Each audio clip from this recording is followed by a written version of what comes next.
नमस्कार, मी प्रतिनिधी भीमराव तुरुकमारे. आपण पाहत आहात बहुजनता लाईव्ह चॅनल. पिंपरी चिंचवड शहरातून राष्ट्रवादी काँग्रेस अजित पवार गट यांच्या वतीने आज जन आक्रोश मोर्चाचं आयोजन केलेलं होतं. हजारो लोक आज या मोर्चामध्ये सहभागी झालेले होते. DP रोड संदर्भात हा मोर्चा मोठ्या प्रमाणात काढण्यात आलेला आहे. पाहूया आपण बहुजनता लाईव्ह चॅनलच्या माध्यमातून हे दृश्य आपण टिपलेलं आहे. आपण जाणून घेऊन जास्तीत जास्त शेअर करायचं आहे. आजच्या या जन आंदोलनाला आपण पाहिलं असेल की डेव्हलपमेंट प्लॅनच्या विरोधामध्ये हा आक्रोश जन आंदोलन मोर्चा आपण आयोजित केला आहे आणि या मोर्चाला खूप मोठ्या संख्येने सर्व बांधवांनी साथ दिलेली आहे. त्याचं कारणच असं आहे की आपल्याला माहिती आहे की आपले जे सर्व दलित बांधव आहेत, महामानव भारतरत्न डॉक्टर बाबासाहेब आंबेडकर त्यांच्या स्मारकाच्या मागच्या बाजूला माता रमाबाईचं स्मारक करायचं हे आपल्या सर्वांची मागणी आहे आणि आपल्या सर्वांचं स्वप्न आहे. त्या ठिकाणी सुद्धा पोलीस स्टेशनचं व PMPLचं बस टर्मिनलचं आरक्षण टाकले. त्याबद्दल आपण सर्वजण प्रशासनाचा निषेध करूया, धिक्कार करूया. वास्तविक पद्धती आपल्या सर्वांची मागणी आहे ती पूर्ण व्हायलाच पाहिजे. त्याचप्रमाणे पिंपरी कॅम्प आपल्याला माहिती आहे की विभागणीनंतर या देशाच्या फाळणीनंतर ज्यावेळेला सिंध आणि पंजाबच्या भागातनं जेवढे सिंधी पंजाबी वगैरे जे निर्वासित लोक होती त्यांचं घरदार सर्व काही गेलं. त्या लोकांना शासनाने जमिनी देऊन त्या लोकांनी त्यांचा कॅम्प बनवला. या सर्व बांधवांनी कष्ट करून अहोरात्र कष्ट करून त्या ठिकाणी स्वतःचा निवारा आणि व्यवसाय सुरू केला. त्या ठिकाणच्या त्या एरियामध्ये आपण कंजेस्टेड नगर म्हणून किंवा घाट वस्ती म्हणून आपण तिथं मागणी केली होती, गावठाण म्हणून मागणी केली होती. त्याची महापालिकेमध्ये ठराव पण झालेला आहे. परंतु त्या गोष्टीचाही अवमान करत असताना पिंपरीमध्ये त्याचप्रमाणे तिथं 6 मीटरचे रस्ते, तिथं 12 मीटरचे 18 मीटरचे रस्ते करून पुन्हा या सर्वांना बेघर करण्याचं काम या DP प्लॅनद्वारे होत आहे. थेरगावमध्ये बहुउद्देशीय रहिवासी तिथं राहतात.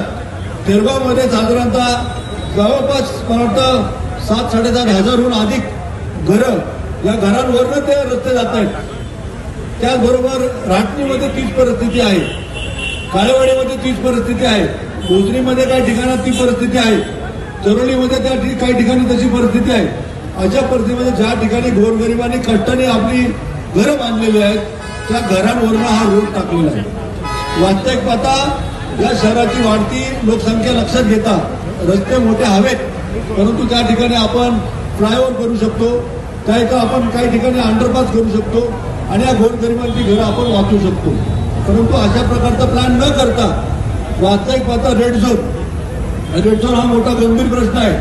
तो त्या ठिकाणी कोणत्याही प्रकारचे बांधकाम करण्याला निर्बंध आहे आणि असे निर्बंध असताना सुद्धा या डेव्हलपमेंट प्लॅनमध्ये त्या ठिकाणी शाळा, उद्यान, बहुउद्देशीय इमारती अशा वेगवेगळ्या प्रकारचे बिल्डेबल आरक्षण टाकलेत. ते आरक्षण टाकण्याचा यांना अधिकार नाही. अशा पद्धतीने चुकीचे आरक्षण टाकले. पिंपरी चिंचवड नगरी ही वास्तविक पाहता औद्योगिक नगरी आहे. या औद्योगिक नगरीसाठी हे काही आरक्षण ठेवलं नाही किंवा या औद्योगिक नगरीमध्ये कामगारांना प्रोत्साहन मिळेल, त्यांच्या मुलांना काही प्रशिक्षण मिळेल अशा प्रकारचं एकही आरक्षण नाही. ही दुर्दैवाची बाब आहे. त्याचबरोबर MIDCचे काही आरक्षण होते ती आरक्षणं सुद्धा रद्द केलेली आहेत. त्या ठिकाणी नवीन आरक्षण टाकलेलं आहे. वास्तविक पाहता डेव्हलपमेंट प्लॅनमध्ये ती ऑथॉरिटी वेगळी आहे, ही ऑथॉरिटी वेगळी आहे. असं असताना तिथं आपल्याला कोणत्या प्रकारचे अधिकार नसताना त्या ठिकाणी आरक्षण टाकण्यात आलेले आहे. त्याच पद्धतीने PMRD म्हणजे पूर्वीचं प्राधिकरण, त्यामध्ये अनेकांनी प्रयत्न करून आता या महायुती सरकारने 12.5% जमिनीच्या ज्या शेतकऱ्यांना अलॉट केल्यात त्या आरक्षणाच्या जमिनीवर सुद्धा आरक्षण टाकलेली आहेत. म्हणजे ह्याला कुठला गोलगोंगाल भरायचा? म्हणजे खरं आता डोळे बंद करून किंवा ऑफिसमध्ये बसून केवळ गुगल मॅपवरनं अशा प्रकारचे आरक्षण टाकले की काय असा प्रश्न उपस्थित होतो. त्याचबरोबर महानगरपालिकेने गेल्या 8-10 महिन्यामध्ये जेवढे विकास आराखडे किंवा जेवढे बिल्डिंग परमिशन दिलेले अशा दिलेल्या बिल्डिंग परमिशनवर सुद्धा आरक्षण टाकलेले आहेत. म्हणजे ते आरक्षण सुद्धा की डेव्हलपमेंट प्लॅन पण म्हणजे महापालिकेनेच परवानगी द्यायची आणि महापालिकेनेच आरक्षण टाकायची. मग हा कोणता न्याय आहे? कोणाकडे जायचंय? वास्तविक पाहता अनेकांचे इथे प्रश्न झाले की तुम्ही सरकारमध्ये असताना तुम्ही हा जन आंदोलन का घेतलाय?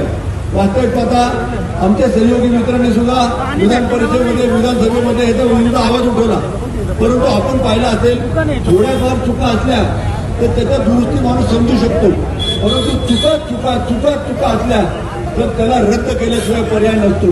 त्यामुळे आम्ही विधानसभेमध्ये विधान परिषदेमध्ये असं म्हटलं गेलं की त्या ठिकाणी आम्ही दुरुस्ती करू, परंतु तसं शक्य आम्हाला वाटत नाही, कारण इतक्या चुका झालेल्या आहेत. त्याचबरोबर अनेक वर्षापासून आमच्याकडे आमच्या मुस्लिम बांधवांची मागणी आहे. मुस्लिम बांधवांना कत्तलखान्याची त्यांची मागणी आहे. त्या कत्तलखान्याला आमचा सपोर्ट आहे, आमचा काही विरोध नाही. त्याचबरोबर ख्रिश्चन समाजाची त्या ठिकाणी सेमिटरी मागणी आहे, सेमिटरीला पण आमचा पाठिंबा आहे, त्यालाही आमचा विरोध नाहीये. किंवा दफनभूमीची मागणी आहे, त्यालाही आमचा विरोध नाहीये. परत आता योग्य ठिकाणी त्यांचे आरक्षण असावीत, जेणेकरून इतर नागरिकांना त्याचा त्रास होणार नाही, जेणेकरून सर्वसामान्यांना त्याचा त्रास होणार नाही. शेवटी आपण सर्व धर्म समभाव या अनुषंगाने वागतो. आपला पक्ष वास्तविक पाहता फुले आंबेडकर, शाहू छत्रपती शिवाजी महाराजांना मानणारा आपला पक्ष आहे. सर्व जातीय धर्मांना न्याय देणारा आपला पक्ष आहे. म्हणून आपण सर्वांची मागणी आहे त्या चुकीच्या पद्धतीने जो काही प्लॅन झालेला आहे तो रद्द व्हायला पाहिजे.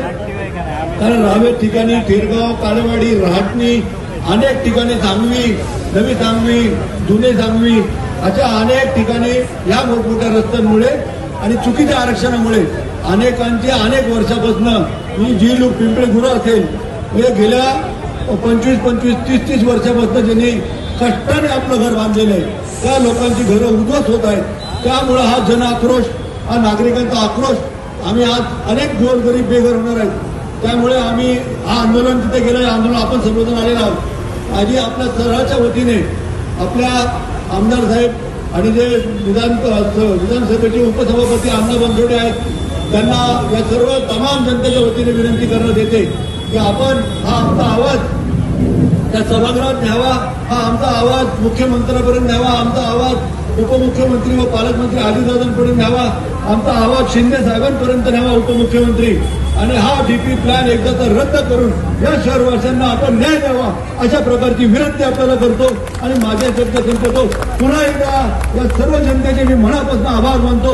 धन्यवाद. जय हिंद, जय महाराष्ट्र, जय राष्ट्रवादी. वतीने पक्षाचे पिंपरी चिंचवड शहराचे अध्यक्ष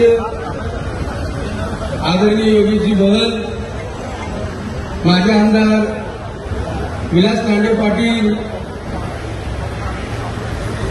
नाना काटे, प्रशांत शितोळे, अजित गव्हाणे यांच्या वतीने आज जन आक्रोश मोर्चाचे आयोजन या ठिकाणी करण्यात आलेले. या मोर्चामध्ये पिंपरी चिंचवड शहराच्या विविध भागातून ज्या ज्या ठिकाणी आरक्षण पडलेले त्या आरक्षणाच्या दृष्टीने खरं तर आजचा हा अतिविराट असा मोर्चा योगेश बल आणि त्यांच्या सर्व सहकाऱ्यांच्या वतीने या ठिकाणी करण्यात येत आहे. 2 महिन्यापूर्वी पिंपरी चिंचवड शहराचा विकास आराखडा जाहीर झाल्यानंतर पिंपरी चिंचवड शहरातील समस्त सर्व नागरिक, सर्व नगरसेवक, नगरसेविका, प्रतिष्ठित कार्यकर्ते आपापल्या भागामध्ये टाकलेले आरक्षण, ज्याचा की त्या आरक्षणाचा त्या दृष्टिकोनातून काही उपयोग नाही असे आरक्षण आपल्या पिंपरी चिंचवड शहरामध्ये टाकलेले असल्यामुळं खरं तर या जनतेचा आक्रोश पाहूनच जे आरक्षण या ठिकाणी केलेले, जो डीपी प्लॅन, जो विकास आराखडा तयार केलेला, ज्यांच्या मार्फत हा विकास आराखडा तयार केलेला तो आराखडाच चुकीचा आहे. आज आपण या मोर्चाचं आयोजन करत असताना योगेश बल यांच्या नेतृत्वाखाली हा मोर्चा या ठिकाणी होत असताना सर्वप्रथम मी आपल्या सर्वांच्या वतीने जे प्रशासनाने चुकीचे आरक्षण टाकलेले ते आरक्षण रद्द करून हा विकास आराखडा रद्द करावा आणि नव्याने विकास आराखडा तयार करावा अशी पिंपरी चिंचवड शहराच्या वतीने जिल्ह्याचे पालकमंत्री आदरणीय अजितदादा पवार, राज्याचे मुख्यमंत्री देवेंद्रजी फडणवीस, उपमुख्यमंत्री एकनाथजी शिंदे यांच्याकडे सर्वप्रथम हा विकास आराखडा रद्द करावा, हा पिंपरी चिंचवड शहराच्या वतीने आमची ही प्रथम मागणी असणार आहे. त्यानंतर ज्या ज्या ठिकाणी आरक्षण टाकलेले आहेत त्या आरक्षण खरं तर जनतेच्या नागरिकाच्या हिताच्या दृष्टिकोनातून योग्य नाही. जे चुकीचे आरक्षण टाकलेले त्याचाही उल्लेख आपण या विकास आराखड्यामध्ये करणार आहोत. खरं तर आपल्या शहराचा चेहरामोहरा बदलण्याचं काम आदरणीय अजितदादा पवार यांच्या नेतृत्वाखाली 20 वर्षापासून या पिंपरी चिंचवड महानगरपालिकेमध्ये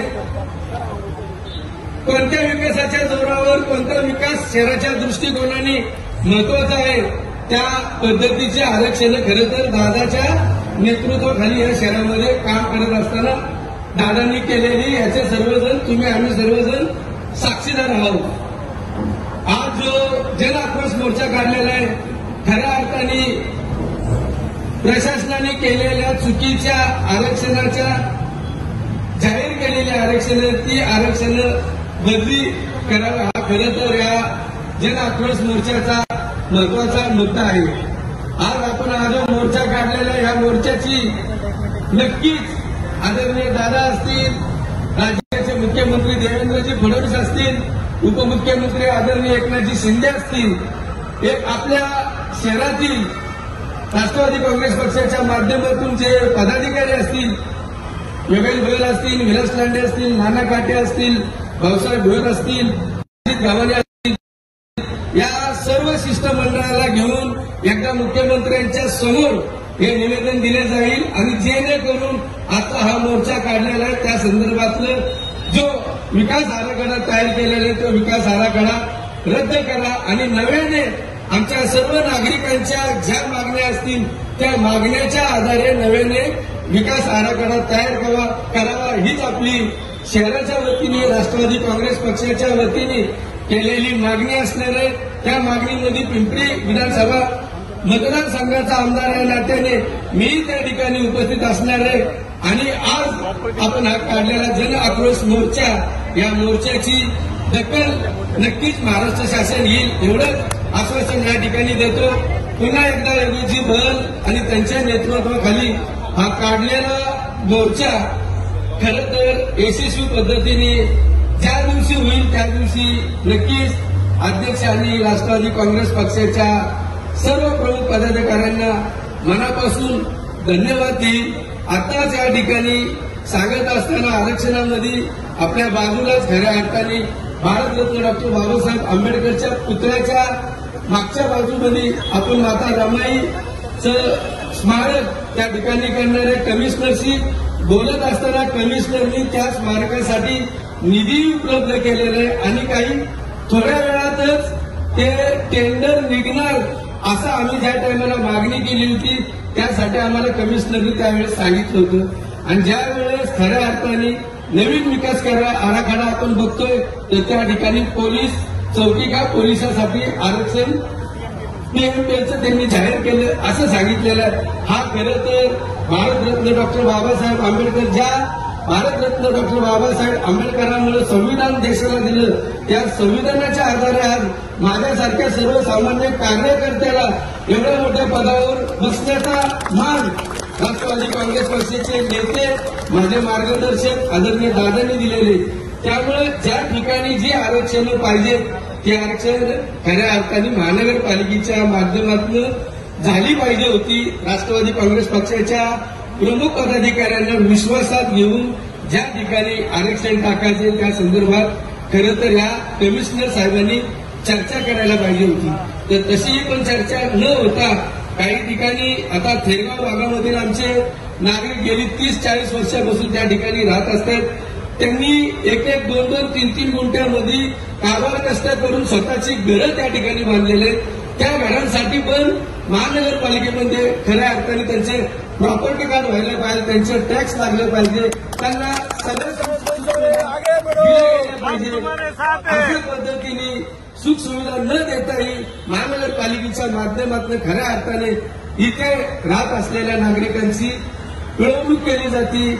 ह्या दृष्टिकोनातून खरं तर प्रशासनाने याची दखल घेतलीच जाईल आणि आदरणीय दादाकडे आपल्या सर्व मागणींची दखल घेण्यासाठी पुन्हा एकदा आपल्या सर्वांच्या साक्षीने आदरणीय दादा असतील, आदरणीय मुख्यमंत्री असतील, उपमुख्यमंत्री असतील यांच्यासोबत आमची एक मीटिंग, एक बैठक आयोजित करून आज जो जन आक्रोश मोर्चा काढलेला आहे त्या संदर्भात आपल्या सर्वांचा निरोप शासनाकडे देण्याचं काम माझ्या वतीने केले जाईल. एवढंच या ठिकाणी सांगतो. आदरणीय भल विलास लांडे असतील, त्यांच्या नेतृत्वाखाली आजचा जो मोर्चा काढलेला हा मोर्चामध्ये आपण पिंपरी चिंचवड शहरातील सर्व माझ्या माता भगिनी सहभागी झाले. त्या अगोदर आपल्या सर्वांना मी मनापासून धन्यवाद देतो. या ठिकाणी थांबतो.